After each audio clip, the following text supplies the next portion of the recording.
Hey everybody, this is Geneva of Geneva's Geneva's Closet Closet. Talk Show, and I don't even know if I said that at the right time. Was the lab already up there? It might have been up there. I thought I saw it. I don't know. I don't even know. But um, we almost didn't come on, people, because Chad was taking all day It wasn't me. doing whatever he was doing, and then it is 8:07 here, Saturday evening, and then Chad decides at 7 o'clock to say that he wanted me to make a meatloaf. Now, who says that at like 7 p.m. to make a meatloaf? So first of all, I don't know why you're putting all of our business on. I mean, it's true. It's true. Number one, that's number uno. That's true, though. I was feeling the meatloaf, thinking about it, and I was like, you know what?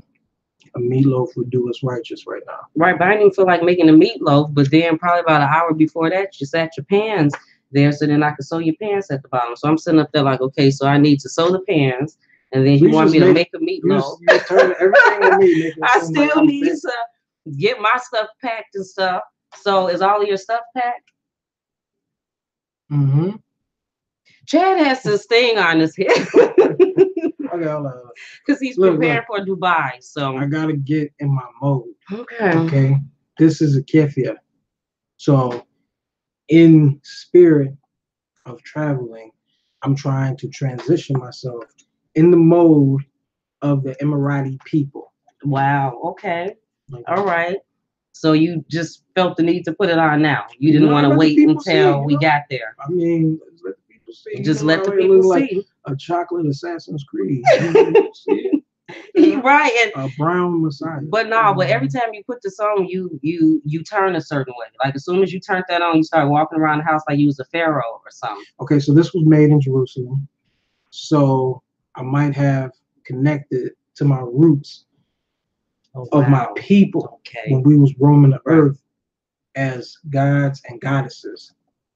The original people created by the Father himself, handcrafted. Oh, okay, so that's what that is. That might be that spirit that was attached to the kefir, Right, because then you became very stiff in the way you were walking. He was definitely walking around like he was a pharaoh or something. Definitely walking around very, very pharaoh-ish. You're in my light, girl. Oh, I'm in the light now. So I mean, so is it good for you? Because I don't want to mess you up today. Because this is your thing. Because I see you feeling yourself with that because of the beard and stuff. I'm telling you, I don't know what that is. Don't bring that spirit in this house. Do not bring that spirit. Okay, you all right now? Okay. How everybody doing? Oh my God, this man. Hey, Adrian, CRL, Pauletta, Midnight, Donna. Regina, Desiree, Ray. Yeah, everybody out tonight. Like I said, we almost didn't come on. We almost did. Because Chad and his meatloaf. So the meatloaf is cooking at 8 o'clock at night. But I guess you good. That's meatloaf for tomorrow. So you're not gonna eat none of that meatloaf tonight? I might. But it's for tomorrow. It is for tomorrow. Okay. He gonna eat some of that meatloaf tonight. But anyway, so yeah, so what's up? I mean, you can kick us off. Okay, well, don't you remember yesterday? Because I know for sure that you said that you wanted to talk about. I know y'all seen on social media, on Facebook, Instagram, whatever you seen it on, YouTube, where that Chinese man, what was it, a Chinese man or whatever, that has slapped that black girl or hit that black woman in the mouth. Right, that was right, and right in front of like the beauty supply store. So then I seen an article, what was it, like a few days ago, that said that same beauty supply store had like a flash sale or something on some hair and they products, and said that all the black women was in there buying the stuff. I was like, oh, that's why we get no respect. We get no respect, people, because of things like that. So what do you got to, because I know that you did not like that when you said you seen it, but you seen a video. I didn't see a video. I seen an article. I mean, in total, for me, it was disheartening. Number one, our women are the least respected amongst pretty much all the nations for the most part. And to see other nations of people, for an Asian man to put his hands on a black woman and hit her in the mouth, punch her, accuse her of stealing this, that, and the other, And then for the rest of the world to kind of like sit back and watch that and it'd be okay. That shows a lack of disrespect, or excuse me, a lack of respect, showing disrespect. I couldn't have been there. There's no way I could have been there and allowed for this to happen. And then, so what they do is they throw the 50% or the half off sale or something to that effect, and then everybody shows up. You know, you have all of these women, black women, right out the door, all the way out the door, lined up for the sale. And the problem is there's no unity. There's no, the understanding is this: if it happens to one of us, then it happens to everybody. If they disrespect one black woman, then they disrespecting all black women. We have to unify and come together as a whole. And that's the only way that we're going to start making progress. We have to make the other nations respect us. You cannot set up a business in a predominantly black community, disrespect and degrade black women and black men, and then thrive as a business. What is that? What is that teaching? What does that show? That they can come in our neighborhoods and in our communities, treat us like garbage, and then throw a sale, and we so destructed mentally as a people that we will continue to go be a patron at their business while we're getting treated bad, poorly. Not even that's an understatement. Treated poorly, treated bad. I mean, flat out like spit on them and being punched in the face. And that's more important than your dignity and your pride, to allow someone to put their hands on you because they got a sale. It's like I said, it was disheartening. And then you had the black men that were holding up the signs, protesting and whatnot. And you know, it was like 5 or 6 black men protesters, and then, you know, you just had a lot of women out there that was getting, you know, what they needed from the supply store. I mean, so why do you think black women would be so concerned about going to get the hair than the respect factor, or the, oh, hell no, I'm not going to let you, if you done did that, now you're not going to throw no sale, then all of a sudden we're going to run in that and then go get some hair? I think there is a lack of value, a lack of self-worth. Do you think that we don't like our hair? You know what? Can I say one thing? Okay. So like I was wearing my weaves and stuff, and then my wigs and stuff, even though the wigs were hot, so let's just keep it real. The wigs were hot and the weave would irritate my head and stuff sometimes. But, you know, I just felt like maybe I looked better with the wigs and the weave and stuff. And I remember one day, Chad, you had said, Geneva, like, why don't you like take the wig off, like stop wearing the hair, and I want to see your own hair. And you started like, I just remember you started embracing my hair more. And I think that that gave me the confidence that I probably didn't have before, because to you, you know, like for you, to me, it meant that you thought that I was beautiful without the hair, so that it made me feel more confident about the situation. So maybe we need more black men to do that for our women. Maybe if more black men talked, you know, said, take that weave out your hair, embrace your own hair. We want to see our women, our black women with their own natural hair. Then maybe women will start feeling more confident to focus on our own hair. Because a lot of the times up under the weave and the wigs, our hair is damaged and stuff anyway, and we need not to put it in. I know a lot of the celebrities say all the time that it'd be protective styles. That'd be for them. It'd be protective styles. For us, it'd be damaging our hair.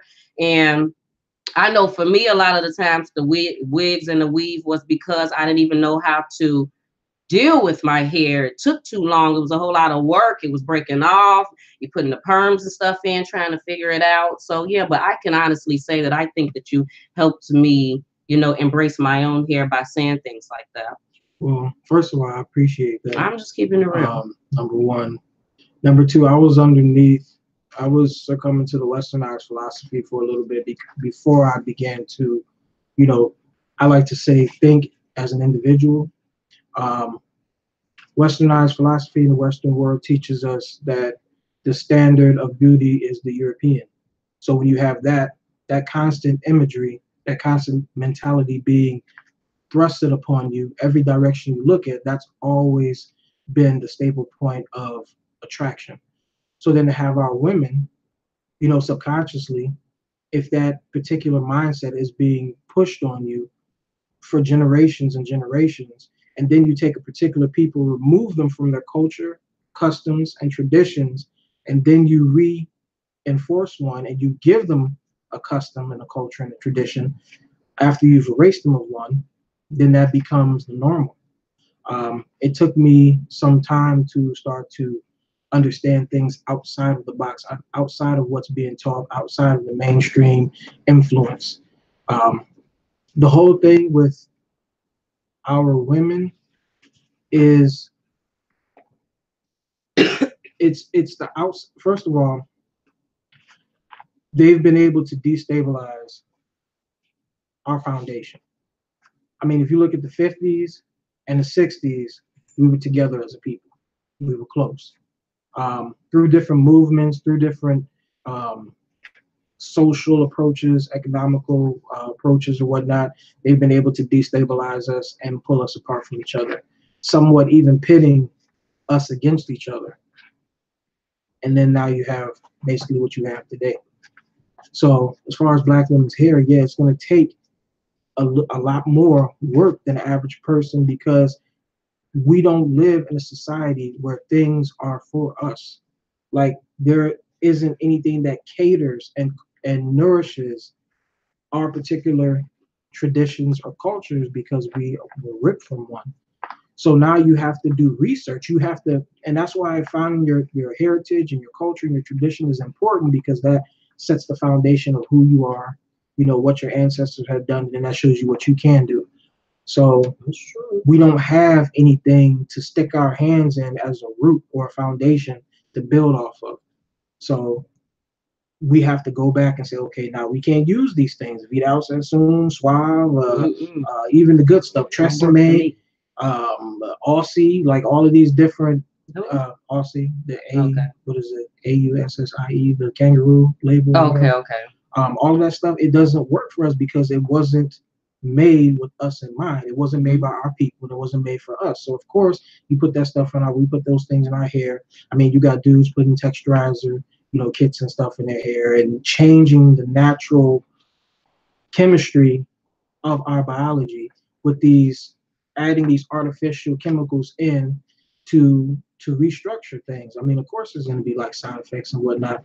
So the main encompassing scenario is basically that we have to start to study ourselves and study our own culture, tradition, and our own history so that we can have a better understanding of self and what we're supposed to do for us and each other. That is very much true. That's very true. What do some of the people say?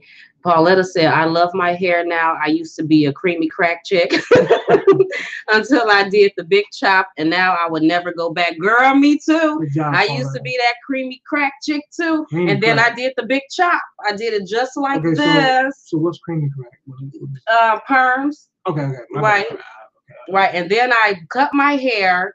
And then I started doing my own natural hair, but then I was still putting the weave in, which was snatching out the sides of my hair, you know, slowly. It wasn't like it just snatched it out, but over time, you know, I started noticing it, you know, really based on pictures. I was like, what the hell? I'm sitting up here taking out but it didn't stop me though. I still kept doing it, but then I was like, well, maybe I'm gonna just try not to put it so much here, you know, because I was addicted to the hair. I felt like I needed the hair, and then plus I was doing like a lot of networking events and stuff like that. So I felt like I had to put it on, but man, I hated it because it would irritate my head, and then I'd be scratching, and then that wig, you know, that wig. As soon as you get in the house, you rip that thing off. I don't know how people be having them lace fronts and stuff on all the time. Oh my God, it'd be a lot. What somebody else say? We as Black women just don't show enough love and respect for one another. Oh yeah, that's definitely true. We don't. More men need to listen to this. Yeah, men. I think that men have way more, control or whatever, influence over this situation as far as us women and stuff, and then they really know it. I think that it would help a lot if they would say things like that, like, we love the way that you are, embrace yourself, beautiful Black women, and actually mean it. Like, don't say it, but then you go and start talking to the white women and the other women that we sitting up there like, you know, because I just seen that today. It was some guy, matter of fact, I seen this on Facebook. Some guy, and he was doing the Wakanda thing and do African dances and all into the black thing or whatever. And then I see him you know, and he got a white woman. I was like, what the hell? Black man, you gonna give all of that Africanness to the white woman? Oh, you know, whatever. The problem with say that, something. the problem with that is that when you don't know about yourself, you don't understand the greatness that's within you. When we don't understand what we're actually comprised of, when we don't understand our history or overstand our history, then you see value in other nations. Now, again, I have to always put out disclaimer because you know there's people that when Black people come together and they start loving each other and they start wanting to unify, then in everybody else's mind that counts as racism or hatred towards other people. So if there's anybody that's not brown skinned or melanated that's listening to this, this has nothing to do with you. This has to do with everything with my people right now, and it's time for us to share information and love each other for a little bit. But the situation is once you understand about yourself, when you know what you come from, and you know about what makes you, what differentiates you from one nation of people to the next, then there's no way. Me personally, I can never in a million lifetimes see myself with anyone. First of all, anyone other than her. But now with the understanding that I have now, if let's say we hadn't met and we weren't together, it would be no one but my own, because the Black woman is the original woman. Science has backed it up. Scientists have backed it up. It's all been backed up. It's all been validated and verified and proven. You know, if you try to say anything otherwise, then you're just upset or disappointed, and I understand. But it is what it is. Every other woman is a copy, is a lesser version, is a dilution of what the Black woman was. The Black woman is and will always be the original woman. The Black man will always be the original man. We were made for each other. Sure. That's just how it goes. Okay, now can I say something though? You know, just because I throw my stuff out. But you used to date white women. I have. Why? Honestly, it was culture. It was a thing that people had said when I was growing up. We had looked at okay, I'm gonna keep all the way honest. I was gonna try to have like Black man. I'm gonna keep it all the way honest. And this is my truth. What it was that we were always told that it was easier to really not have to be much or not have to aspire to do anything and be with a white woman. A white woman is going to accept you however you are. And a Black woman was going to want you to have some things and to be a man before, getting one. That's always how it's been. So when we dealt with white women, it was because it was just easy. It was easy to mess with white girls, and they just, they wasn't too bright when it came out. Easy like what? Okay, so did you feel like that they had more? Okay, because you said easy, right? So easy financially too. Was you taught that too? Yeah. So did you see? I mean, like deal with that? Like financially, was it easier dealing with them? Like they had money and stuff. The family had money. Yeah, definitely. I mean, their families did. Not to say that Black women didn't, but like their families did. They did. They would, just give you money for no reason. They would, basically, you didn't have to be a man in order to get treated like a man. Now, you're not saying all of them are like that, because there's always an exception to the rule. There's always an exception, but for me personally, my own experience, my own experience, my right hand to the Most High, I promise I'm not going to make up nothing to you. It had always, okay, so for instance, white women were the ones that would come up to me and be like, oh, I like you, and I think you're attractive, and, we should date. So that for me, it took all of the guesswork. It took all of the protocol that we usually have to go into in order to court a woman or, take her out. And then it just was simple. Like, it took away all that guesswork. It took away all of, aspiring to do more and to having a standard and holding the bar high. So that's the main reason. That's the main reason why, it's just easy. It's easy. The thing is with Black women, like when I first met my wife, when I first seen her, I already knew. I'm like, okay, this is a woman that I'm going to have to, because I'm not gonna make up nothing to y'all. Like I wasn't, where I am right now, as far as mentally, as far as spiritually. Because you was only 22. Yeah, I was 22. I always, even at 22 though, I always knew that I was going to marry a black woman. That was a given. Like that's something I knew definitively. But like white girls they were just simple. They were easier to deal with them. And I mean, you could make up stuff, and they believed a lot of things that weren't true. So, it was just easy. Now, where is that also is a problem. The reason why it's a problem is because white women don't have the understanding or the means to make a man, like having standards. Now, of course, there's exception to all rules, but like my wife was able to make me a better man because she is one of the same and she has understanding. When you come outside yourself and you go into another race, they don't know those characteristics. They don't know how to push and pull and then give a little and then give a little and take some and put it back and add and subtract and do all of those things to put you at your best, because they don't have understanding of your history. They'd be like, babe, are you gonna get a job? So did you go out looking for a job? We like, look, you need to get a job. We got bills to pay. You're gonna do something, you're being lazy. And and because I guess we be loud, we be passionate, we be serious, like we don't want, certain, we're not gonna allow certain things. A lot of us, there's always an exception to the rule, but we're not gonna allow certain things. Then all of a sudden we're difficult, and then they act like that they can't deal with us. And I think that that's a bunch of BS. I feel this way. Any black man to say that black women are too difficult, we too loud, we expect too much, we too much, then to me that shows just a lack of a man. I mean, because what do you mean? I mean, so me saying that you need to get up and go do more, so you don't want that? You don't want me to expect more out of you? Can you get up? Can you do a little bit more? So I'm not supposed to say those things that bother you. Then you feel like that's too much and you need to go over to what's easier. Then go.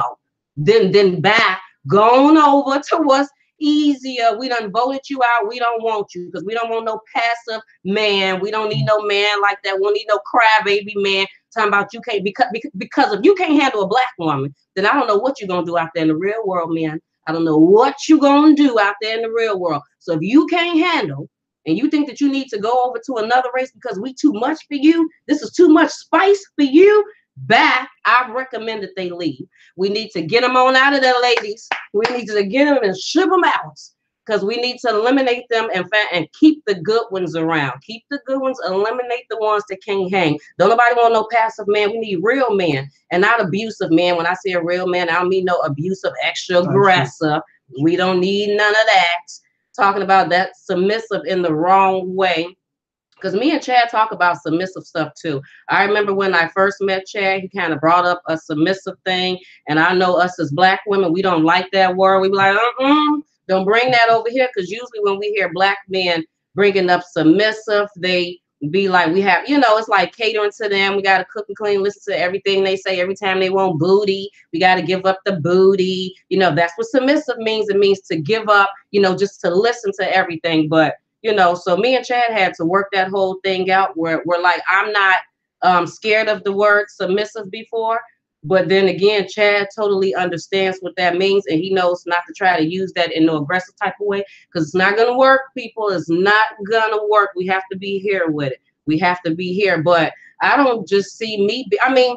For me, being submissive is that I need to fall back sometimes. As a woman, as a black woman, I know that I can sometimes be a little bit, too much. And then by me being, a very independent woman, I feel like that sometimes I can handle things and then I know best. But what I need to do is step back some and let my man handle the situation. So that's, to me, what being submissive is, just allowing him to handle the situation sometimes. But there has been times that I have felt like, because, a lot of the times when I step back and let Chad handle it, he does a fabulous job.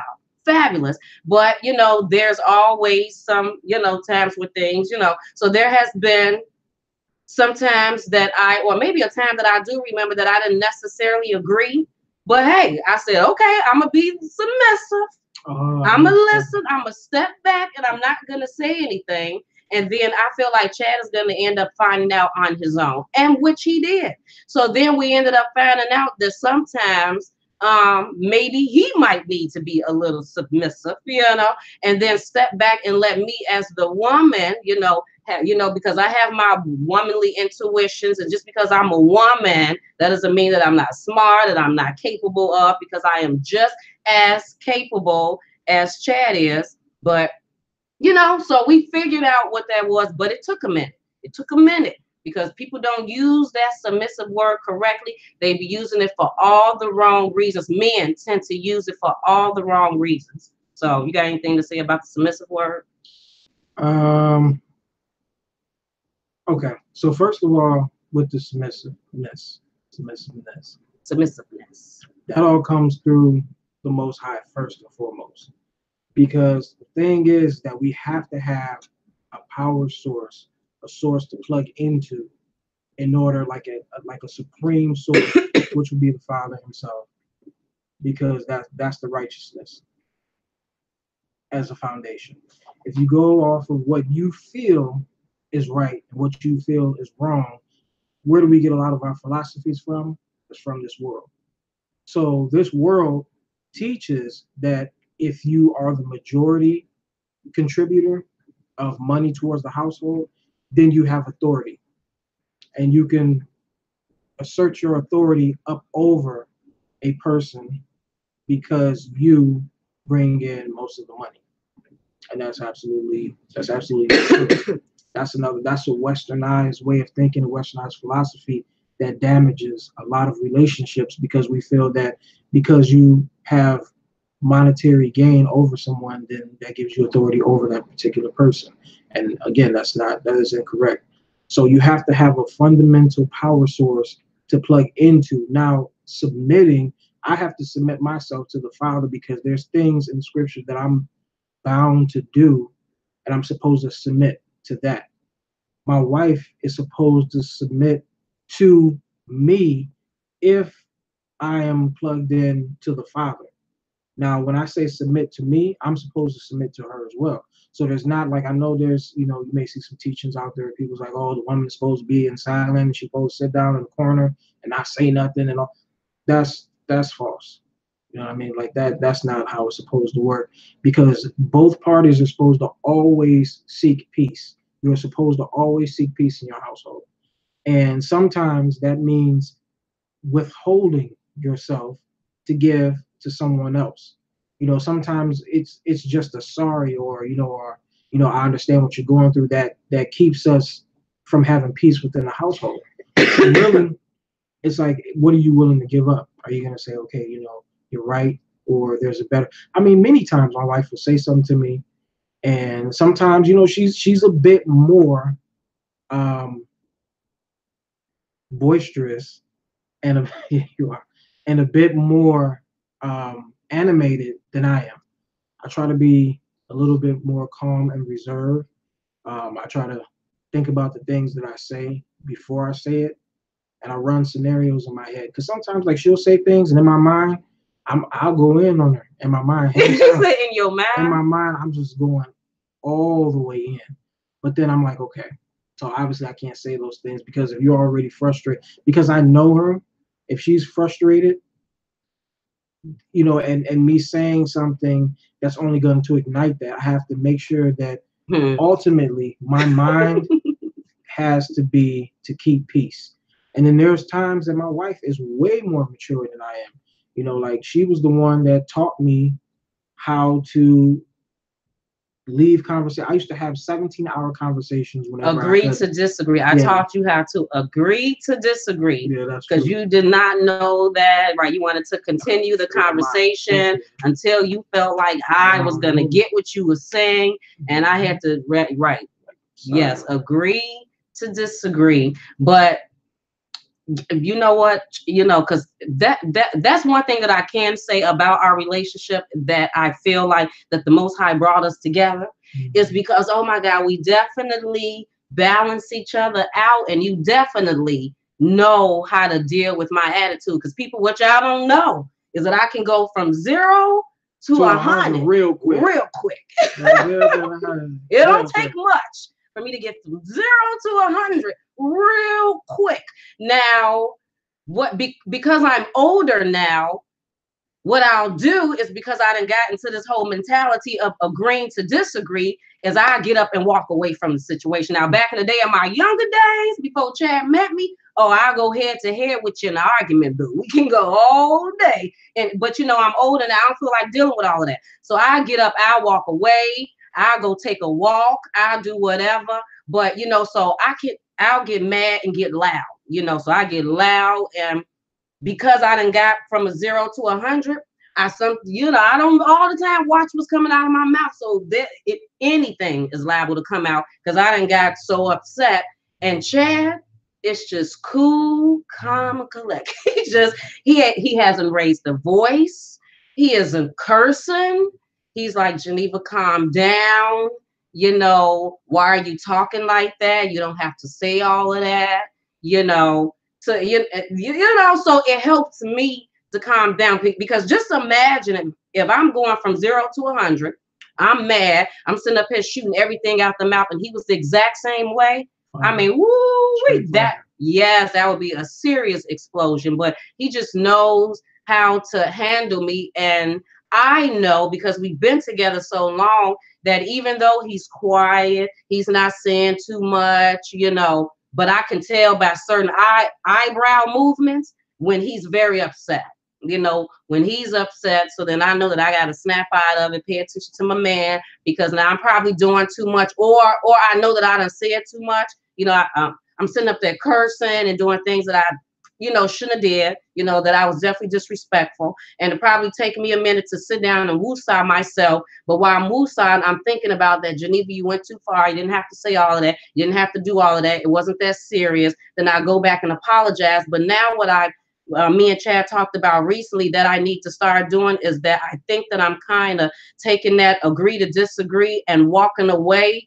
And I'm using that as an excuse to not start just handling the situation. Stop now walking away from it, because now I feel like I'm kind of using that as an excuse. I get mad, I blow up, and because I'm blowing up, I need to walk away. Well, what I need to do now, I'm 40 years old, is stop blowing up. Stop blowing up, stop cursing, stop all of that. When you find yourself getting upset, figure out a way to woosah yourself at that moment where you don't have to get to 100 and then feel the need to get up and walk away from the situation. Like I'm getting too old. So if I don't do it now, then when am I going to do it at 50? At 50, I'm still going to be hollering and screaming and cursing and still need to walk away from the situation, still need to go outside and take a walk, So I may not be going off head to head arguing like I did when I was in my 20s, and I done got a little better at it where I'm able to walk away from the situation. But now I'm getting older now. I need to learn how to sit there and handle it and stop exploding like that. And I know you agree, because I know you about sick of it already. I know you about tired of it. When I go to 100 real quick. But I appreciate you being cool, calm, and collect all the time. I'll just be smooth for the most part. Oh my God. Oh my God. But okay, wait a minute. Chad has a way. So this is what it is. I get mad and I start hollering and screaming. Chad gets mad. Goodness. Woo! This man turns like a lawyer. He is a lawyer with the mouth. He has analogies. He'll go, so he has his way of expressing his anger, and it's quiet, but it's lethal with the mouth. He's gonna give you all type of analogies. He's not gonna let you weasel yourself out the situation. He remembers everything and he knows everything. So yeah, so when he gets like that. But I'm working on trying not to be like that. Yeah, you're working on it, because it can be a bit much sometimes that when you get like that, So, we're working, progress. People, we're working. Okay, so the thing is, we're working. Is to, first of all, learn where these things come from. Good grief. Okay, so I was explaining to my wife, like sometimes we sit down, we have very deep intellectual conversations. We read the scriptures, but I tell people I'm not religious. Now, when people say, "Oh, you're not religious, you don't believe in God," no, I say I'm not religious because I don't subscribe to a particular religion. Because when you do that, for me, it sets up the parameters and the confounds of the belief. So, like, let's say Catholicism, you have these set beliefs. Anything outside of that, you're not a Catholic anymore. You have Christianity. You have these sets of beliefs. Anything outside of that, you're not Christian anymore. um, Presbyterian. You have these beliefs. Anything outside of that, you're not Presbyterian anymore. So for me, I want to embody and digest the scriptures in totality and not just parts and segments of the book that fit to a particular religion. That's why I say I'm not, because I can take the book and show Christians where, you know, the Old Testament law is still in completely 100% effect. Even the Messiah in the New Testament is telling, you know, certain people saying, hey, you know, we need to go back to the law that Moses had gave. You know, didn't Moses speak of these things in, you know, in former days? So you have the Messiah in not just one, but a multitude of scripture referencing the Old Testament, telling people to live by that. But then, you know, in Christianity, they'd be like, oh, no, that's done away with. You know, so like, that's why I say I don't subscribe to a particular religion. Do I read the script? Do I believe in the Father? Absolutely. Do I believe in the Messiah? Absolutely. Do I believe in the book? Absolutely. I go back and study. I mean, we did the Old Testament pseudepigrapher, the Flavio Josephus, the Apocrypha, the I mean, so many Book of Enoch, Jubilees, like a lot of books that's been extracted from the Bible itself, and they gave you a condensed version, and they said here, and then they put excerpts in there that's saying that if you go outside of this, then it's witchcraft, you're going to die, you're going to see spirits, all this other crazy stuff. But that's absolutely not true. It's to, once the Council of Nicaea basically came together and they comprised of what they felt was supposed to go in the scripture, and then they wrote certain excerpts in there, they're the ones that said, okay, if you go outside of this, then you go, you know, go into witchcraft to stop you from going and finding the other books that it was a part of in the very first place. Mm-hmm. So, with that being said, my wife and I have very deep intellectual conversations on our being, our presence, the understanding what the universe is, understanding how to think. That's like been a big topic for us, is how we're supposed to think, with especially with like vibrations and frequencies and all those things of those sorts. So her and I were speaking the other day, and we were like, the first thing we have to do is understand that we are multi-dimensional people.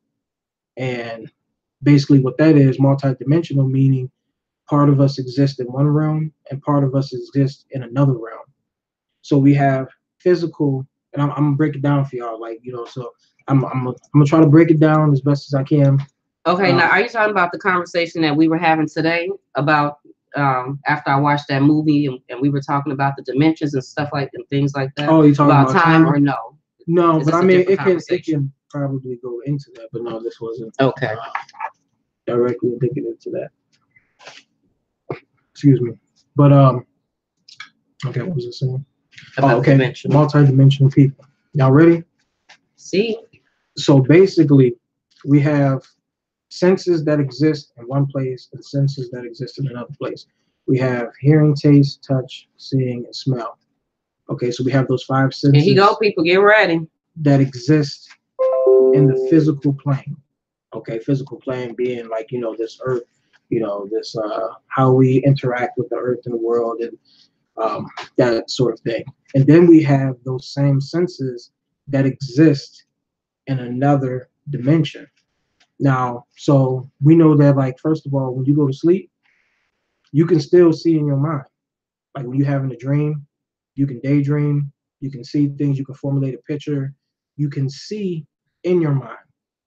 So when we see in our mind, we know that that's not a physical experience. Those are not our physical eyes. So then what eyes are we seeing with?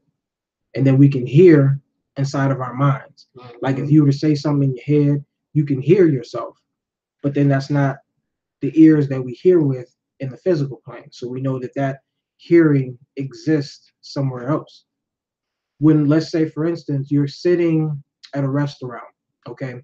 A person sits down maybe like 8 tables away from you. For some reason, you can feel like someone is staring at you. And then you turn and you look, and they're looking at you. But how can you feel that? Like, that's not a physical plane sense. That's not a sense that, that dwells on the physical plane. So emotions are things that are not physical. Like, okay, if somebody hits you, they hit and they can damage this particular body. But the pain that's way worse than this particular, this body is somebody hurts your feelings or hurts your heart. Someone that you loved, or a child, or someone that's close to you has passed or moved on. And that pain that's internal, that's not a physical pain. So that pain, that pain that you feel, all of those senses and emotions and whatnot live in another realm. So what we're spirit and soul that has been put in this physical plane. But in order to exist and have a physical experience, a human experience, we've been given these 5 senses and put on this, we've had this body, and we put the spirit and the soul within this body to give us a human experience through these 5 senses on this plane for a particular amount of time. So that's how we separate the physical from the spiritual, or either metaphysical. So when we understand that, we know that we are not the body. We are the thought. We are the inner person that comes outward from the body. So when we think, we have to understand that everything works off of vibrations and frequencies, that the whole world acts off of vibrations and frequencies. That's why you say, you meet someone and say, I'm feeling a good vibe from him, or I feel a bad vibe. Or you go to a place, you be like, you know what, something's telling me that this is off. I'm just going to leave. Or you, a new person you get around, something's off with this guy. I'm not getting good vibes from him, which is the word vibrations. Because your internal self, when you tune yourself into the spirit more so than the physical, you can feel things spiritually more so than the physical. The physical, being the world, is always secondary to the spirit. So everything happens physically second, but it's already transpired somewhere else first, and you're just seeing the manifestation of the physical secondary. So that's why we need to try to live in the spirit first and tune ourselves in with the spirit first and foremost. So how does somebody do that then? So that's a good question. First thing is our thoughts. Our thoughts are based off of frequency. So I'm gonna cut this right here, and I'm gonna go on the side scientifically, and then I'm gonna bring that back. Okay. So make sure you keep my bookmark right here. Okay. Now what am I bringing you back to? You said the thoughts. Okay. Make sure we don't have any questions. Oh yeah, you got a lot, but just yeah. Okay. Mm-hmm. So make sure you bring it back to the thoughts. Okay. Okay. Thoughts. Being spirit. Spirit thoughts. Mm-hmm. Spiritual thoughts. Okay. So scientifically, okay, in your brain, there's things called neurotransmitters, synapses, dendrites. I'm gonna keep it with those 3 for right now. A dendrite is like a receptor that picks up electrical energy and current. You have neurotransmitter, the word neuro meaning in your mind, transmitter to send a signal. So you have neurotransmitters that send signals, okay, through synapses. So you have synapses, which is a gap that picks up and receives signals from those neurotransmitters. Whenever you have a thought, now this is scientifically, whenever you have a thought, there's actually an electrical current that happens in your brain. Now, when I was in biopsychology, they were saying that the actual electrical charge of a thought on average is negative 33 millivolts. So there's an actual electrical spark or electrical current that happens when you have a thought. So if you take that premise and we understand that there's actually things that are happening electrically, we're producing energy, we're producing electricity. So now if we go back to the spirit, What I'm saying is, if we understand that your body is comprised of energy, and when your mind is literally energy, when you start to use your mind and you focus, and focus basically is taking your energy of your mind and directing concentrated energy at a particular thing for a particular period of time. That's why when you're unfocused, when you try to do things, the universe doesn't yield to you basically because your energy is sprawled and sporadic. But if you focus your energy or your mind on a particular thing for a particular time, you can get it done a lot quicker. Now they'll just tell you, like, they say things that basically dilute what it is that we are actually doing. But on that spiritual side, there's a lot more to what's going on than what they actually tell us. So the first thing, first and foremost, how we start to plug ourselves up and tune ourselves in is frequency and vibrations. For instance, if you are an irritated and angry person, you are typically operating on a frequency or a vibration that is low level and low bandwidth. Now, when you operate on that low frequency, you are going to be susceptible to problems, to low level emotions, depression, sadness, irritation, anger, because those are all low level frequencies and vibrations. This is why, for instance, to give you an analogy on how we know that this is a fact, is because let's say you're a person is in a bar. They're at a club, because sometimes my people like the club or whatever, you know what I mean? So they're at a club. Somebody says something stupid to you. Out of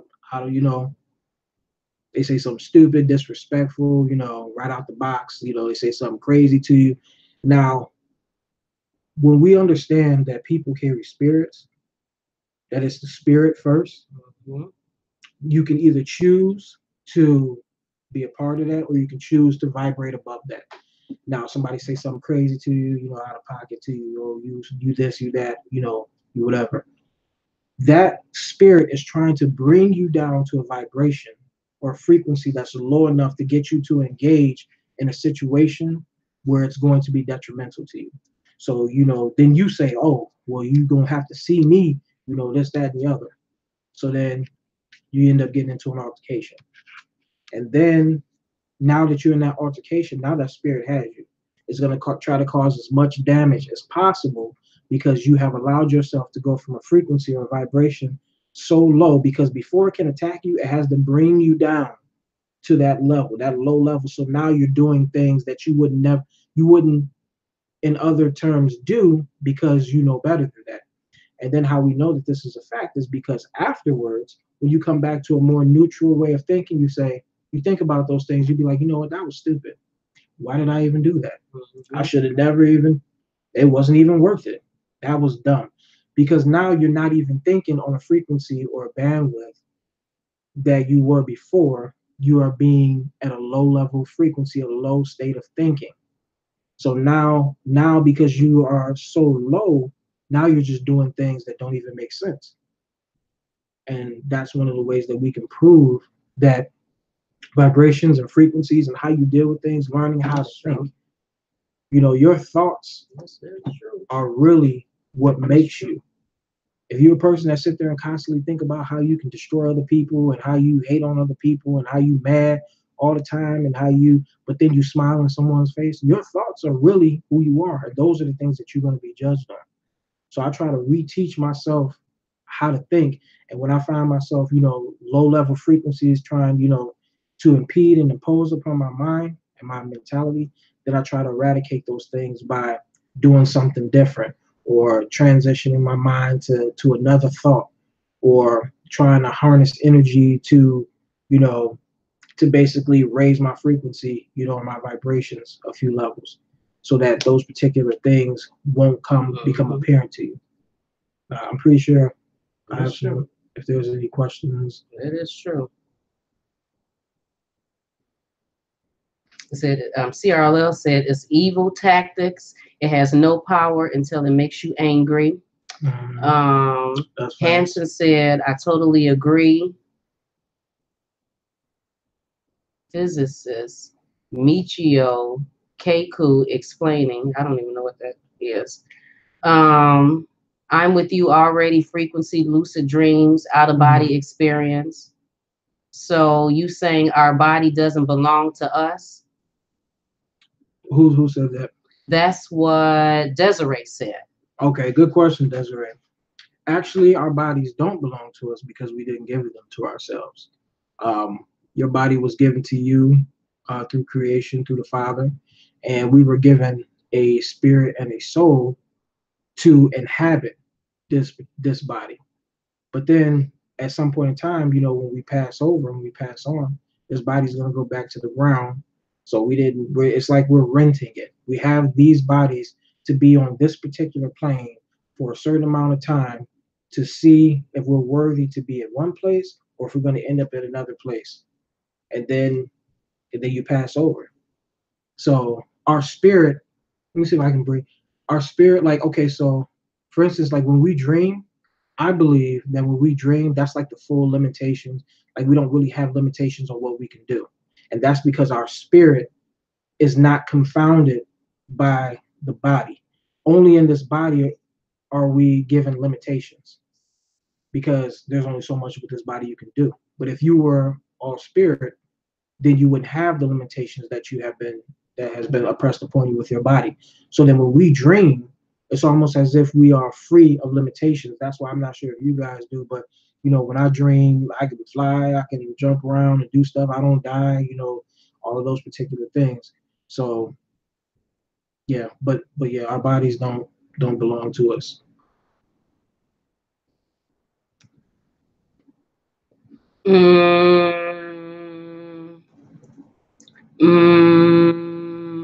Oh, I think I did that one already. Okay. Another thing that we do have to touch upon, especially with our young boys and black men, is we need to learn how to control ourselves. Oh, Lolo said higher thoughts can come from what you feed your body. Stress, bad foods, control your thoughts. Oh my goodness. Yeah. Yes. Yeah, I'm giving some claps on that. Yeah, never lying on that. Yes, because I could be, you know, because we just know that just from simple, we could be feeling energized or whatever the case may be, and then you eat a certain food, you feeling lazy and sleepy, and your life ain't together no more. Yeah, I don't be liking that. I'm gonna go check this food right quick. Okay. Go ahead. That's mainly and basically because what do you want? Anything that's dead is not gonna offer you any type of oxygen. It's deprived of oxygen because it's dead. The Most High deals with things that are alive. So if it's a dead animal or dead food, it can't give you any oxygen. It can't offer anything of nutritional value to you because it doesn't have any, because it's not living. We are a living body, so we need things that are living. We need things that collect sunlight because sunlight is intelligence. Sunlight can shine on a plant and it tells a plant and the seed directly what it's supposed to do and how it's supposed to grow and when it's supposed to grow and how much and how far it's supposed to grow. So there's instructions within sunlight when it hits the seed, and the seed reacts to that sunlight because it's direct intelligence explaining to that particular seed what it's supposed to do with its life. And as Black people, we are melanated individuals. Melanin being more of a Eurocentric term. Really, it's actually carbon, and we understand that carbon is a life source, and it's condensed sunlight, basically. So our bodies are literally batteries. I mean, we store and collect energy all the time. When I stand out in the sun, my hair gets warm and it collects heat. And we all know that heat is energy. So your body is storing heat and collecting it and using it to fuel your body. That's why it's a good thing for you to stand outside, you know, in the sun, take your shoes off and stand barefoot in the grass and in the dirt and allow your body to be a conduit between the sun and the ground itself. And then within that, you also collect energy. You return back to the universe that you are comprised of. Because remember, in the very beginning, we were made of dirt. The dust of the earth, the Most High did. And we gathered that and blew breath into it. So it's nothing but connecting. And that actually increases intelligence and increases vibration and frequency levels. Let me see if I can read the questions.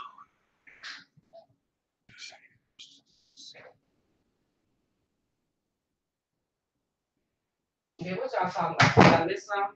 No, you didn't really miss nothing. I was just saying the thing. What happened? I was talking about melanin or whatnot. Oh. So. Okay, now what was you talking about before that? Because I wanted to say something before that, but then I forgot. Frequencies and vibrations and stuff like that. Oh yeah, I think that I was just gonna say, I guess us talking about, you know, thoughts and spirits and the spirit part and the physical, whatever. It just got me thinking of, you know, like stuff that we done talked about already, but like me, for instance, with my attitude and stuff, that I figured that's like a bad spirit that's been with me for a long time. That's something that transpired. Something that transpired in my life, you know, that spirit came along and it's really been attached with me for a long time. You know, the spirit of getting angry fast, or, you know, the spirit that I have a lot of the time of doubting myself. And, you know, because I have that too. Now, I don't know if those are two separate spirits, but if it's one spirit, but it is like truly connected to me. And it's something that I'm trying to work on getting it off of me, because it's been there for a long time and we're like connected, and we're so connected that I don't know if y'all remember in another video that I was talking about that I would just go around and say that that's how I am, you know, that I just get mad fast. Somebody pissed me off and then that's just what I do. And then Chad was like, Geneva, I don't think that that's what you do. I don't think that the Most High created you to have attitudes like that and to pop off and snap off and stuff like that. You know, I had to really think about that. Like, that's true. I wasn't born with that attitude. Something transpired in my life, and then that spirit came along and has literally been with me the whole time. And I speak it all the time, you know, spoken like we were friends. Like I can't, you know, like it was a good thing to catch attitudes and stuff sometimes. So we have to just remember that we have spirits that are with us from whatever that transpired in our life, and it's probably been with us since we were children, maybe teenagers, and you're a grown person, and you know, and you get depressed easily, you know, spirit of what, you know, you notice that you just in bad relationships all the time, like all of that stuff is spirit. You're getting beat on and mistreated, or you got an attitude. You know how you see somebody and every time they always got an attitude. Oh my God, I've met some people like that, always got an attitude. I even see them on Facebook and stuff sometimes. Every time they make a post and it's negative, like that's a spirit. That's literally a spirit that's attached to them. And if they don't be conscious of that, if we just keep walking around acting as if we're supposed to be like that, and that's just how we are, we're gonna die like that. We ain't never gonna be able to shake that evilness that them, you know, shake them spirits off of us. So that's just, you know, because I became very conscious of that. So that's a lot of what I'm trying to work on with myself. That was really good. That was actually a good point right there. I mean, many good points. As far as the relationships, that's huge right there. Like a lot of times, more times than less, we don't address the spirit. Like we don't even know that to address the spirit. We don't even understand that having sex and intimacy is a ritual. This is one of the most powerful rituals that you can do. The type of frequency and the vibrations that sex emits, that when you literally become one with a person in their spirit and in their soul, that is a ritual that's done. That's why, you know, a lot of these secret society people that's evil and stuff, they have sex rituals and then they offer it up to evil spirits as a way to allow portals and things to open, because that is such a powerful thing. Because within sex, you can literally create human life.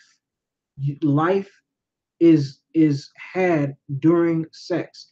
When an orgasm happens, I mean, I'm sure everybody knows that, but you're literally bending the universe and you're calling a soul and a spirit and life to happen. So could you imagine what like the energy of what life would be if you could see it from a spiritual aspect and not just physical? Like a man was like, oh, orgasm. The woman's like, oh my God, orgasm. But if we were able to actually, like with our spiritual eyes, look and see like the frequencies and the vibrations that's emitting off of that when you're literally creating life, that sex is powerful. So if a woman allows a man to have sex with her, he's no good, he will destroy her life. In the same way around, if a man has sex with a woman that's no good, it's going to be utterly destruction, because you are bringing spirits together in a way that is not conducive for anybody.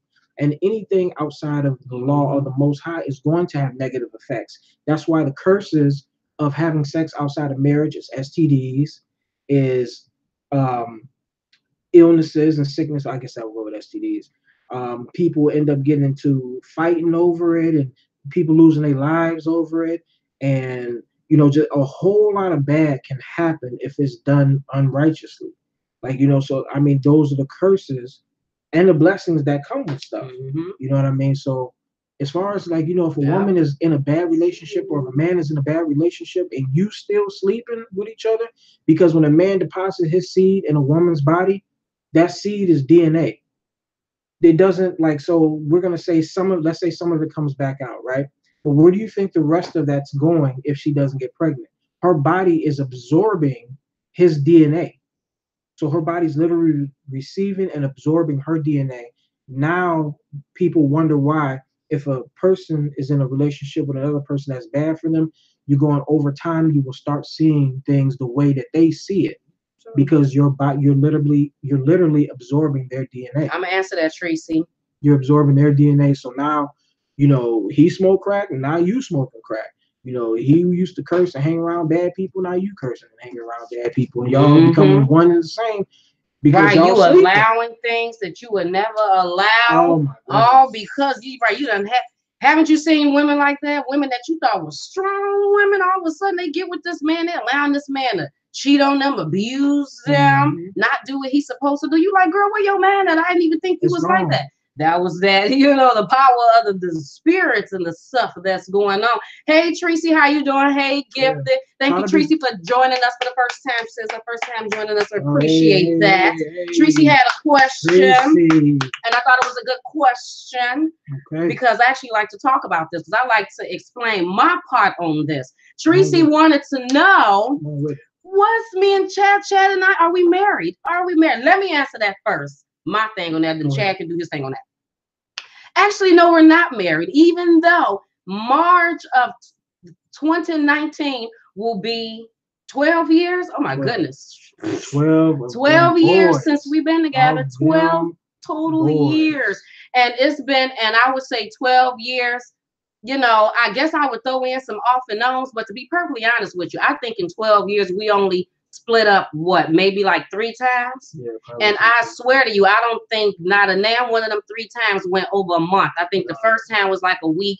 Maybe the second time was 2 weeks. Maybe the third time could have been 30 days. I'm not even totally sure if it was a full 30 days. So we probably only broke up 3 times within the 12 years, even though we had some craziness going on with the relationship. So Chad proposed to me, when was it? Was it 2012? Or was it 2013? And see, now you think that people would be on top of, you know, like we would have the date down pat. Okay, so Chad proposed to me in 2012, so was it 6 years ago? And what we decided that we wanted to do collectively, we decided this, that we feel like our relationship being like this, us saying that we're married because we done been together for so damn long, ain't nobody going nowhere, is good enough for us. Now, let me tell you why it's good enough for me. Because I don't need a paper. I don't need to go in there in front of no judge or anything else and sign no papers. I don't need no tax breaks or nothing else for me to say that me and Chad are in a committed relationship. I don't need any of that to let me know that if Chad stuck his penis in another woman, he cheated. That's cheating, period. I don't need no paper to tell me that. I don't need no so now we don't need no huge wedding for that. Chad knows, we already know that if I allow some man to stick his penis in my vagina, that's cheating, period, point blank. We don't need no wedding. We don't need no honeymoon. We don't need no paper. We don't need all of this extra stuff for that. And we don't need to say that just because we standing in front of a pastor or whatever, that then we in front of the Most High know the Most High is with us every day. He know that we are in a committed relationship. He know that we done talked about our love and our committed relationship. So he knows, period, point blank, we don't need a ceremony. And then in the midst of that ceremony, now we done stood in front of God and took a, no, the vows was already done when we said that we were in a relationship and a committed relationship. Let me briefly. So that's how I feel about that situation. I would like for me and Chad to have like a little ceremony, but what I would like for it to be is probably just me and him go to another country and go somewhere by some water and then say some beautiful words to each other. And that's probably about it. And then I'm good. To briefly interject. I'm already good. Tad bit. I'm all right. The ceremonies, the rings, the marriage license, marriage certificates, all of that, again, is a westernized philosophy. Those are all things that was passed down through the Romans, through the Greeks, and by us not having our own customs and traditions, we will easily take on the customs and the traditions of the captors and the people that stole us. So I understand that the Bible is my history and hers. So if we're looking at biblically, marriage was when you committed through the Most High, you, that woman, and you had a witness there, and you said, okay, I'm going to do this. This is what I promised to do. I'm submitting to the law of the Father. The woman is submitting to the law of the Father. Bam, you guys are intimate. Of course, there were some other things that happened before that, but I'm just giving you the quick rendition. You guys were intimate, and then that was your wife. I don't need, so if my wife wants to have, a ceremony that's congruent to the scriptures or whatnot, to bring back our history and a custom and tradition to lay out for the children, something that they can do and replicate, then I'm 100% fine with that. But I don't have to be under the philosophy of the U.S. and this westernized world to go, get a marriage license. I'm bringing the government into my relationship so that they can preside over me if the relationship goes bad. So now something happens in a relationship, instead of my wife and I dealing with that and fixing that, the government saying, no, you about to give them this house. I'm going to take the kids and give them to this person. You're going to pay this. This person gets this. This person gets that. We're going to give me both cars, and that goes up. Like, I don't need them to be in my relationship. I can regulate my own relationships based on the Father. I don't need no person, no judge to sit down and tell me what I can and can't do in my relationship if something goes wrong or we have some issues or some problems. That's all I got to say on that. Right. It just works out good for us. I mean, I guess I understand if women feel like that they need to get married. I mean, I guess I understand the whole married part, but what I don't get is if a woman feel like that they need to be married in order for them to be in a committed relationship. Like, that's the part that I don't understand. So were you in a committed relationship before? Like, could he have not cheated before? Or can he cheat before? I mean, you don't want him to cheat, but if he do, then okay. But once you get married, then he better not cheat. Like, I don't understand all of that. I feel like once you're in a relationship, y'all talking about you committed, bam, right there, that should be good enough. You like, I don't necessarily know where the whole, I'm right, and then it costs too much money. You know what I mean? I think that whole thing is literally a setup to make sure that the flower people, the church, the wedding dress people, the cake people, the photographers, everybody can sit there and pay all of that money. So really it's just a whole bunch of money. I remember my mother telling me one day, she was like, Geneva, instead of sitting up there worried about this huge, big old wedding, you need to be trying to save your money up and then make sure you get you a house. Like, that's what people need to do. They take their money and spend all their money on these weddings and these honeymoons, and then you go back to what, an apartment? You go back to what, a small place? So yeah, but so I have my views, but you just heard Maya. Maya said she having her wedding. I'm gonna have a house. Oh, a huge dress. I'm getting a big old dress. And you know what? I'm gonna be there too. And she gonna be front row with nice. She gonna be snatched. I'm going. Hair gonna be snatched. Mine's gonna be snatched. I'm not paying Mama for gonna be right. She ain't paying for nothing. But I'm going. I want all the good food. Chad can't go. But my Bailey's gonna go too. She's gonna be the ring dog. She's gonna be so cute. Donna said, "Hey, Maya. Hey guys, haven't seen you in a minute. I don't know why Chad has that scarf on, but it's a keffiyeh. Because every time he put that on, Maya, he starts a king. He was walking around like he was a pharaoh or something earlier. No, that's Egypt. But this is probably doing the most. How my ancestors. But I really am getting married. I know you are. I believe you, Maya. Like Brown Moses. You know what I mean? Oh, hey, Henry. Henry said, woohoo, saw y'all on live and thought to click it. And I'm glad I did. Keep up the good work. Thank you, Henry. Appreciate that. You know, it's cool when we get men in here because sometimes men, I be forgetting that y'all even exist. Because I be seeing my ladies all the time. Be like, hey, ladies. You know, and I be forgetting about the men. But I appreciate all my fellas. Appreciate you, on here, it doesn't look that good. But on there, like, the quality is, like, pretty high. I know. I don't know why it looks like that on here. It looks foggy on here, but on there, it looks good. I don't know what it is. And then, especially on my side, I think it got to do with this light. This light is just all on my face. I'm glowing or whatever. Oh, my goodness. But, yeah, I don't know how long we've been on here. I think we've been on here for over an hour. You know what? I know because we got on about 8 o'clock. It's 9:17, so we've been on for about an hour. Hello, are you Sabbath keepers? Yes. Yes. Oh, my God. Be honest. Yes. And you know that's difficult right there. That this whole Sabbath thing. The whole Sabbath thing has not been easy. Let me tell you guys something. Here go the child's perspective. It's hard because they just brought it upon us. We're in Illinois, Tracy. They just brought it upon us. Like, we didn't grow up like that. No, we didn't. So they just one day, not one day, but like gradually they tried to start making us do it. And me probably was the hardest, was the most irritating because I was like, in everything, I was like, soccer every day, weekends, everything. I went to hang out with my friends. That was my only time. Like, I wasn't in school, obviously, so I wanted to like go hang out. And like even now, you know, like sometimes I'll like, you know, I'll just be like, you know, Mom, come on. I mean, but it's difficult for me too. I mean, Fridays, Saturdays. I mean, like that's the days you go out on. Saturdays, everybody is out. People go shopping and stuff on Saturdays. Like I want to be out on a Saturday.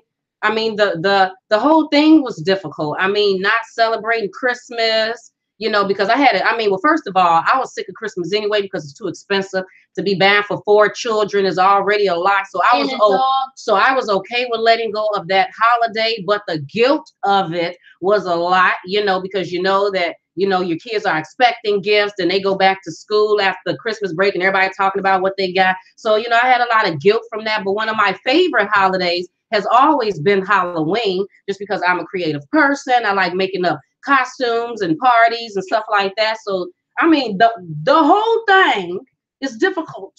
And the Sabbath thing is still difficult. There are still times that I be wanting to run free and go do my things. Or you're not supposed to cook anything and turn the heat on. You got to make sure that you already got food in the house and you cook the day before. If you didn't, you booted out because you can't go to the stuff. It just be a lot of work. It'd be a lot of work. And there are a lot of times that I want to backtrack from it. Be like, I don't want to do it no more, God and Jesus. I'm done. So and then Chad will pull me back in like, nope, Geneva, because you know, you're not doing this for me and yourself. You're doing this for the Most High. Because this is what the Most High, He only asks you to do one thing and you haven't, you know, so look. So it's been difficult. You know, it's definitely been a little difficult. But that shows the separatism. The people that's really, you know, keeping the laws of the Most High. The way that you move, the way that you act, the way that you go about doing stuff should be 100% separate from the world. So if you see the majority of people doing things one way, and then you have some, I mean, you know, and I understand that there's some people that's still learning and trying to, as we all are still learning, but we need to strive to do what we're supposed to do. And I look at the laws as like, you know, protecting us, because when like Friday, when I go out driving on Friday before the sun goes down, I can already feel it. I can feel it in the atmosphere. People getting off work, they excited, they about to go kick it, drink, you know, drive, hang out, you know, smoke. Like that's when a lot of stuff goes down on the weekend. So I was looking at it like, man, I'm avoiding all of that. I'm gonna sit in the house, do what I gotta do, you know, relax or whatnot, and stay safe. That's how I look at it, you know, as a safety thing. Well, Tracy, to put it, you know, to sum it up, we're trying. I guess that what it was is that we're definitely not Christians, right? Because Chad said this earlier, so I guess you wasn't even on then. He said that we're not Christians. We believe in God, the Most High. We believe in Jesus, the Messiah. We believe in the Bible. We just don't believe necessarily everything that the Christians do.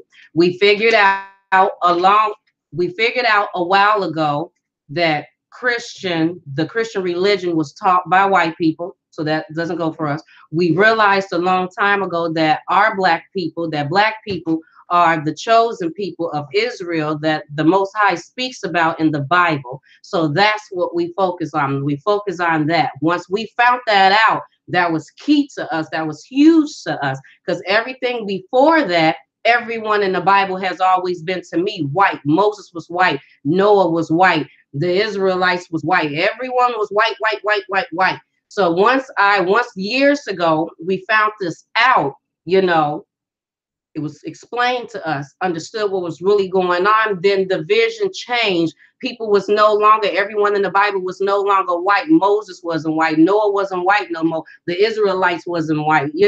Just like how you see on TV, the Egyptians is white. The Egyptians was not white no more in my mind. So that's what it is. So, and then realizing how black people were taught about Christianity, how we were brought from slaves over to America, and they used it to manipulate us, and and that's what they taught us. But who taught us that? Did our black people teach us that? No, white people taught us that, and then white people taught it to our black pastors, who then went generation and generation and taught it to us. And that's why we got so many black people engulfed in the Christian religion. So what we did was step back from that and say that that's not us. Not to say that I don't believe in the thing that the Bible talks about, but I'm not going to say that I'm a Christian. So that's it in a nutshell in what we believe in.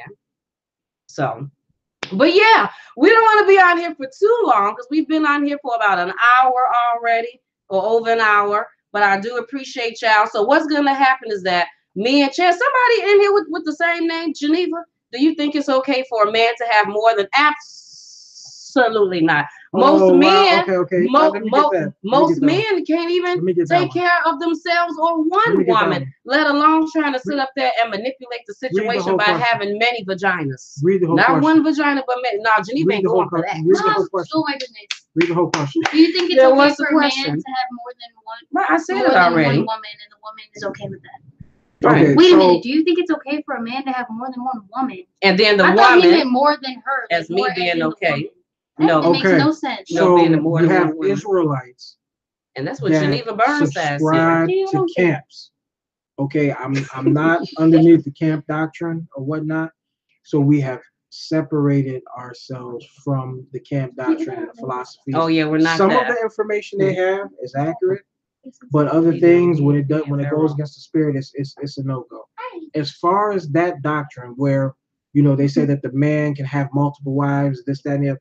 No, that because I've actually asked other camp members, I said, okay, well, show me that in scripture where Israel has taken multiple wives at a time where they have been in captivity.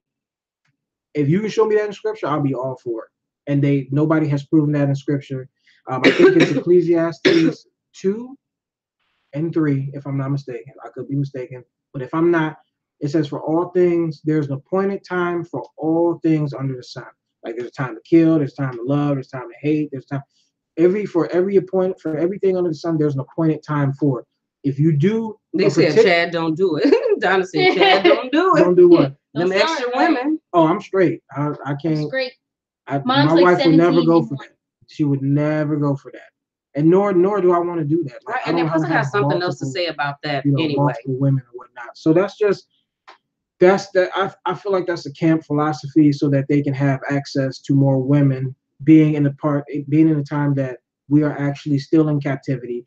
Our people aren't very prominent in the industry. I mean, when we are prominent, it's usually in sports and entertainment and whatnot. Outside of that, not to say that we're not prominent as a people, we're not doing anything, but as far as a rulership and as far as a controlling hand in this world, we don't have that. We don't have a country. When the United Nations talks about different countries and what the policies and protocol are going to be, there's no one that's on our side that's saying, okay, we're going to do this, we're going to do that. When we get killed out in the streets and whatnot, there's nobody's going to get in trouble. If a whole bunch of Asian kids was getting killed by police officers left and right, there would be a problem with the not the League of Nations, but the United Nations, and the Chinese people would have a whole lot to say about, like, why are these people getting killed? But for us, there is nothing. There is none of that. So we are still in captivity in a country that oppresses us. You see what's going on in the news. You see what's happening to our children. You see what's happening to unarmed black men and black women. You see that we don't really have a whole lot. So we are still in captivity. And while we're in captivity, we cannot be taking extra women. But we just now, coming back to a little bit of the traditions, customs, laws, Mrs. Jones. everything that we're doing. Yes, he is always like this. It's so annoying. Maya, why is it annoying? She said, is Chad always so calm and level-headed? Yes. I mean, so what you want him to be loud and? It's just so funny because like even when he's like upset, he'll still be like, Maya, are you joking right now? Okay, so Maya just don't appreciate it, because if he was like, well, it would be an issue anyway if he was like, because I don't know if I would be able to deal with the You know how people like when they're calm, it just irritates you? I mean, one of the things is, to address that just very briefly. Right. One so of the things is, I don't want to forget what I had. It's just that I'm a man. Obviously, you know that this is my wife, and I'm trying to set an example for how a man is supposed to interact with a woman. A man is supposed to have restraint, and he's supposed to be able to regulate and control himself. And that's typically what's wrong with a lot of men and a lot of these young boys these days, where they always get into altercations because they don't have self-control. They can't control themselves.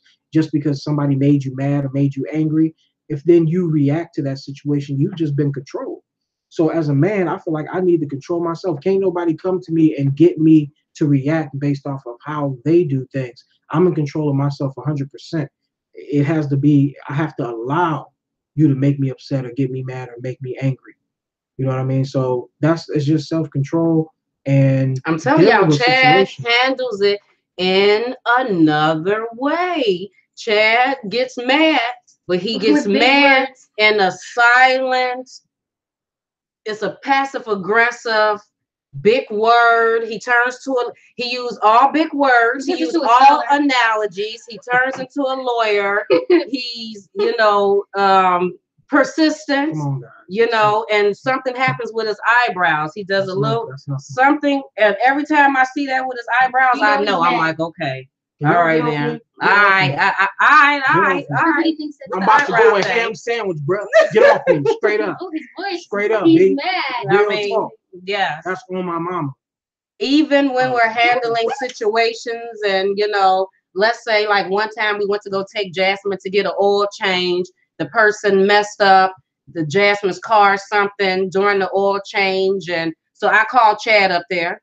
And when I called Chad up there, what did me and we went and sat down, because we already knew that when it comes time for Chad to handle a situation, all you gotta do is just go. He's gonna handle it. He's not gonna be all loud and I said it. He's gonna use big words, analogies. He's gonna be smart. He's gonna turn to a lawyer. If Chad is in this situation, it's handled.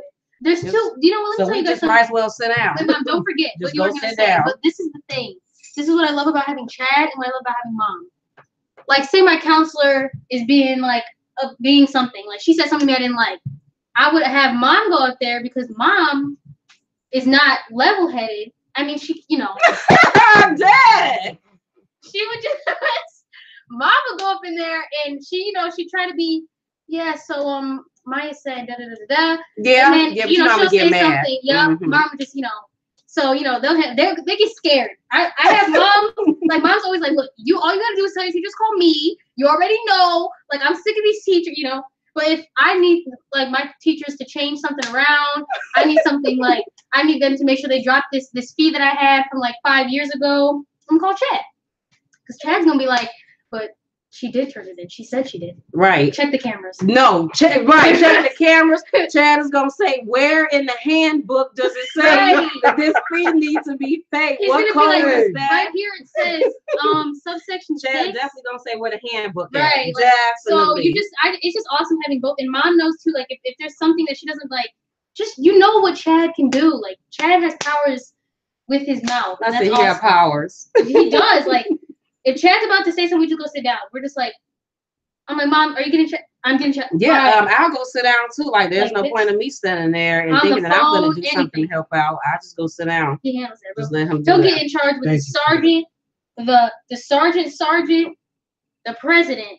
Oh, you talking about? I'm talking about recruiter. I mean, but you know, but I be appreciating that. Now I know for you that's got to somehow be pressure because you feel pressure because you like, well, I know everyone expects me to be able to handle it, but I mean, because really he liked being able to handle it anyway. Because then once he handled it, see, he done turned to a pharaoh. Anyway, let me say what I was gonna say right quick. That's how he was walking around. As soon as he put that thing on, he turned to a pharaoh.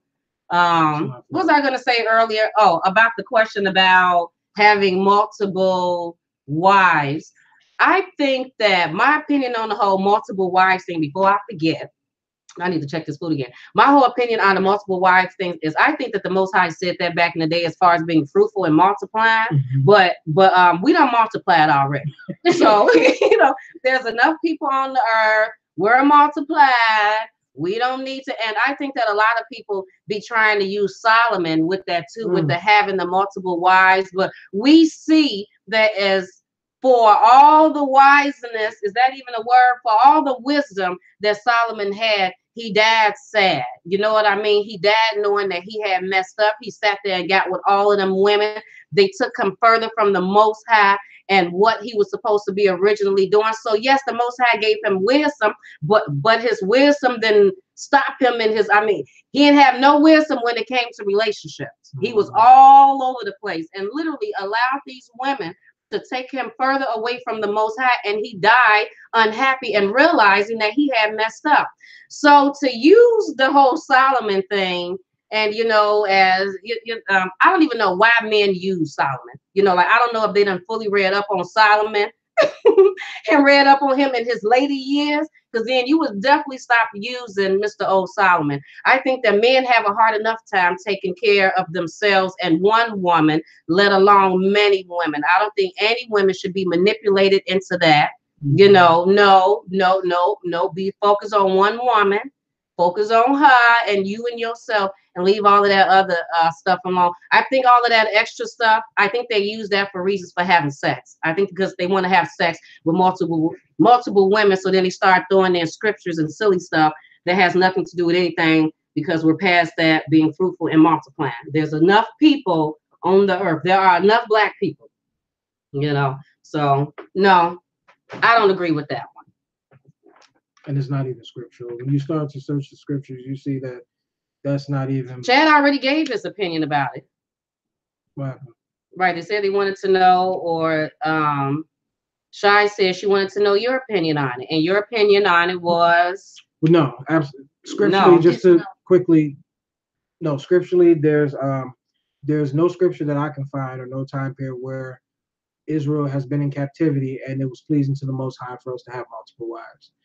I've actually reached out to some of the camp leaders or elders or whatnot and brought certain things to them, like about the multiple wives thing, about when they have the Israelite chart and they're saying that, you know, the other people, the other nations are part of Israel. You know, we've done extensive research. Like I've spent some months actually on these particular topics to disprove certain things. But as far as multiple wives, there's been a time that I've seen in scripture where Israel has taken wives, multiple wives, and has been in captivity.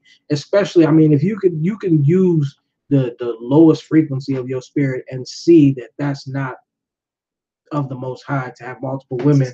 When we just now coming back to a tradition, a custom, a culture, a history, like we're just now as a people. And then even within the whole Israelite community, there's multiple doctrines. So we're not even on the same accord when it comes to those things. And then you got Negroes talking about, let's go have multiple wives, but you're not even, you know, the Black man and the Black woman hasn't even came together and reconciled yet. You know, from a lot of issues, you know, our women still feeling like they're not protected and that they're not loved properly and that they're not valued. Then you have this new doctrine that comes along where it says, oh, I'm the man, worship me like the Christ, like, you know, that the church worships Christ. But you gotta get to that point. You gotta, you know, be worthy of that. You know, you can't just find out some information and say, hey, you know, I know we haven't had any tradition or customs or culture or anything, but now you're supposed to follow this. And if you don't follow this right away, then you are the devil and you're the problem. That's why we the way that we are. Like, that's just wrong. That's wrong. And that's not tapping into your spirit and dealing with things from a righteous standpoint and able to look at a situation and be multi-perspective. You can't just live in your own perspective of what you feel is correct and what you feel is appropriate. You have to be able to see from all angles and all sides, because if you just see your own perspective, you're gonna miss out on everything. So that's where I stand. I see y'all in the background doing something sneaky. No, I didn't even. Maya. I was listening to you. Maya's just doing a lot of stuff. But yeah. And Maya Ali, and you know, because I thought that you had already talked about this in the other video, but maybe you want to spit it out one more time, you know, because I remember seeing, and then maybe we should like end it soon. I need to check this food. But I remember, don't you remember that video that we did and I was talking about interracial, whatever. Yes. And then you had came in, I don't know if you had just came back from work, whatever, and then you came and gave your opinion about what it felt like to be a mixed child or whatever. I remember someone had made a comment and said that they could tell how uncomfortable you were by me having you talk about that. Now, my opinion on that was that we have these type of conversations all the time. These conversations are my life. Right. We done talked about these things ever since you've been right. I mean, it's something that you have to talk about because, you know, it's like, you know, having an elephant in the room and then just not talking about it. I mean, come on now. We all know that Maya is a mixed child, and then living in the suburbs that we stayed in, it was mainly white people. So I can tell, even when you were little, when no one else could tell, you didn't know, no one else, I could tell that you were having some issues going on by you being a mixed child, being in the household with practically all dark-skinned people for the most part. You know, Jasmine a little lighter, but everyone could tell that we were black. Always probably questioning you about why you were different, or asking you, was Jasmine in essence your sister, or surprised to see me as being your mom and stuff like that. And I can tell with little things back when you were younger, with you always trying to straighten your hair. You was having a hard time embracing the curliness of your hair and stuff like that. So yeah, so no, I don't think Maya would be uncomfortable. Yeah, I'm definitely not uncomfortable about it, like at all. Mm-hmm. Mom said she wanted to make a video just on that, right? Yeah, that's why I thought we had. We were supposed to. Well, that was kind of it. Yeah, I thought it kind of was, because you came in at the end part, and I didn't even know you was gonna come in. Me either. Right, and then you wasn't I rushing because I was about to hang out with Andrea? Yeah, that's you were rushing. That's probably what it was, because I was trying to hang out with my friend, so I was just saying a little something, you know, But yeah, it doesn't bother me. Like, we literally talk about this all the time. So right, and you know, and I've even said, I mean, like, why would I not be able to talk to my daughter and she be able to talk to me back? Like, I've even said things to Maya about that I would prefer for her to date a black man. Yeah, Mom's so honest, like, right, like, why would I not have that conversation with my daughter? Now she probably gonna say to me, well, you know, Mom, I literally just like, I would try, but if I, you know, whatever, you know, so, you know. But you know, honestly, it's conversation that we have all the time. It's conversation. Like, Mom doesn't say, "I want you to be the black guy," and I'm like, "Okay." Like, right. I'll be like, and then she's like scared to talk, no. And you know, like, this is a back and forth conversation. But then again, I'm the same mother that when y'all were younger, remember that I took the banana and I want to talk about it. And the hot dog. It was the hot dog. I took the hot dog and some ketchup, and I put some other stuff in the ketchup. I think mustard and other stuff, and was trying to show y'all about sex and stuff. It was so nasty. Like, even now, yeah, I just think about the hot dog with I'm telling you, with all the stuff inside jelly, the hole. She put like peanut butter. Because I wanted them to see how having sex, you know, all the juices. That's what you said. Right, with like, all the girls were different, and how stuff gets inside the boy penis, and how the stuff can get inside. It was important. Wow. It was important, but this is the conversation that I had with my kids then, because who else supposed to have it with them? Our friends. I mean, what, they friends? They friends on the same level they on. They can't give them no advice about. All they can do is say, girl, I understand because I'm going through the same thing. That's about all they can do. I mean, like, who am I supposed to wait to have this conversation with my daughter about the type of man she's supposed to date, sex, what it's probably going to be like, her body, whatever. What, somebody out there on the streets? I mean, what, the guy that she supposed to be? No, it's supposed to be me. Like, I ask Mom questions. Like, sometimes I'll just go like in the living room and I'll just be like, yeah, Mom, like, I was just wondering, and I just ask her stuff, and she'll be like, what? She was like, yeah, you're thinking that because those songs. Like, she was like, no, those songs, no, like, that's not how it is. And I'm like, okay. So, yeah, me and my mom, we're really close. So we talk about all that, you know? I deleted them people because people was not playing. Right. It was like, get this person off. Right. Get them off. Okay, well, we're about to be done. I think we've been out here for about an hour and a half. Thank you, people, for being with us. Family time. Sure, we've been on for 7 hours. No, well, most of them is going off at the person that was just on here being very disrespectful or whatever. And they was like, don't be disrespecting the Chad and the family. I mean, like, they going off. See, people, I told you that's them low level vibrations. Those are vibrations. I don't even vibrate at a level where you can affect me. Because I'm in control of myself. Ever since he put that thing right, it really is motivational speaking. It got worse. It's not this serious. You can't. But honestly, people. What are you talking about? Since he put that thing on. Why are you talking about my caffeine? Oh, that's what I was gonna say.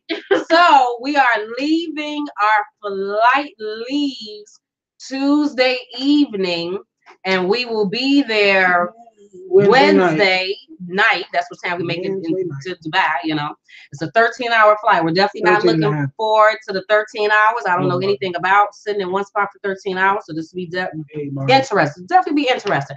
But when we go there, in addition to me doing my whole video vlogging and stuff like that, I would like to go live or something out there and throw the camera out there so y'all can see some Dubai-ish stuff, some UAE stuff and stuff like that. Also, but everyone said good night and hi what? Also, Jasmine's graduating on Friday. Jasmine's graduating Friday from the Navy boot camp. And I'm going to on Tuesday and Wednesday. I'm what's it called? Swearing yeah, we forgot about that. It's a busy week, guys. Yes, this Tuesday and Wednesday.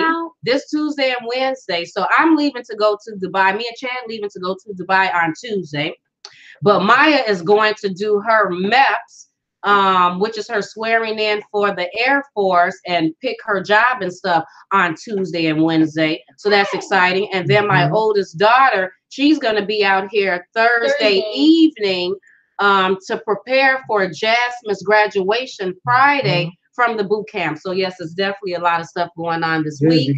So we're excited, and then I'm excited about coming back from Dubai so that I can go and visit Jasmine, because I'm disappointed I won't be there for the graduation, but I am very proud of her, and hopefully the kids will go live or something on YouTube while I'm gone, all the children and my beautiful granddaughter. But thank you everybody for watching us today, this Saturday evening. We hope you have a fabulous night.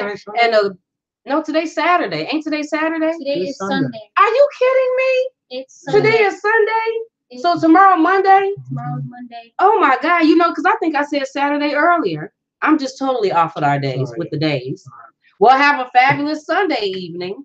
Sunday night. Mom, it's Sunday night. It's 10 o'clock. Whatever. Have a good night, people. We'll talk to you later, people. Bye. Chad, this is not getting hard.